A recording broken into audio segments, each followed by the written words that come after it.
अद्वैतवाद का द्वैतवाद से कर दिया, एकवाद का अनेकांतवाद से कर दिया, श्रद्धा का तर्क से कर दिया। तर्क जो है वो श्रद्धा को चोट करता है। तर्क सबसे बड़ा एनिमी है श्रद्धा का। लेकिन अगर हम तर्क से चले जाएंगे जाने के, तो जो रियलिटी की तरफ नहीं जा सकते। तर्क कभी भी तत्वज्ञान तक नहीं पहुंच सकता। इसलिए कहाँ श्रद्धा आनी चाहिए। श्रद्धा का जो है हमारा, उसके प्रेज में रसल ने बहुत कुछ लिखा है।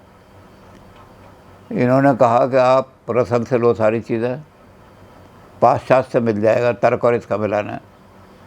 रसल कहता है कि आदमी तर्क के हिसाब से खड़ा हुआ है, बहुत ज़बरदस्त तार्किक हूँ, और जब तक तर्क मेरी बुद्धि सेटिस्फाइड नहीं हो जाए मैं काम नहीं कर सकता।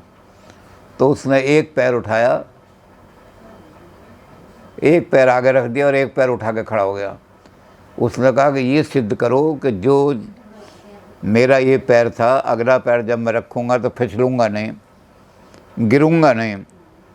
वो ज़मीन जो है, सैकड़ों आदमी ऐसा कि एक पैर रखा, दूसरा पैर फिसल गया तो खाई में जा पड़े।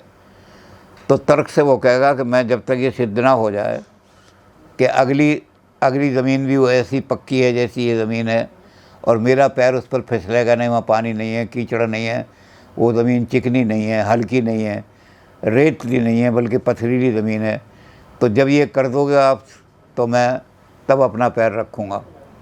तो आपने एक आदमी को, जो भूमि के बारे में बड़ा एक्सपर्ट था, जियोलॉजिस्ट था, उसको बुलाया। उसने भूमि को टेस्ट वेस्ट करके कहा कि इस भूमि की हार्डनेस इतनी है कि आप अगर पैर को दबाएंगे भी तब भी आप फिसलेंगे नहीं, नीचे नहीं गिरेंगे। तो उन्होंने कहा ये जो आदमी आप लाए हैं, ये कोई मिस्त्री है, मजदूर है, कोई इंजीनियर है, या कोई जियोलॉजिस्ट है?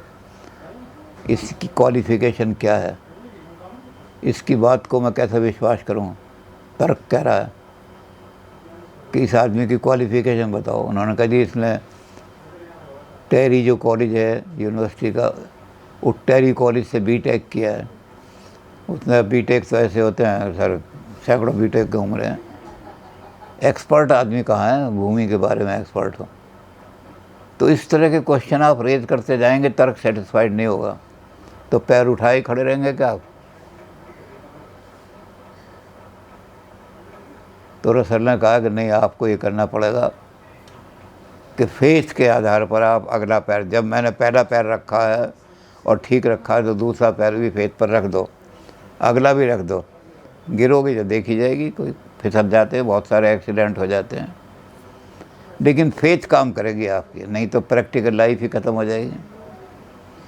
प्रैक्टिकल क्या, अपनी लाइफ ख़त्म हो जाएगी, पैर उठाए खड़े रहोगे, थोड़ी देर में मर जाओगे।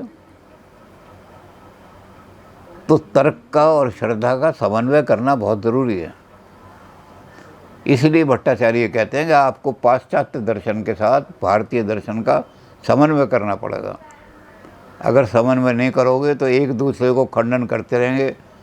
पाश्चात्य दर्शन कहता रहेगा कि भारतीय दर्शन तो कहानियाँ हैं, इसमें भारतीय दर्शन में दर्शन है ही नहीं, और हम कहते रहेंगे कि पाश्चात्य दर्शन तो भौतिकवाद की तरफ है और कुछ भी नहीं है उसमें, पाश्चात्य दर्शन में कुछ भी नहीं है।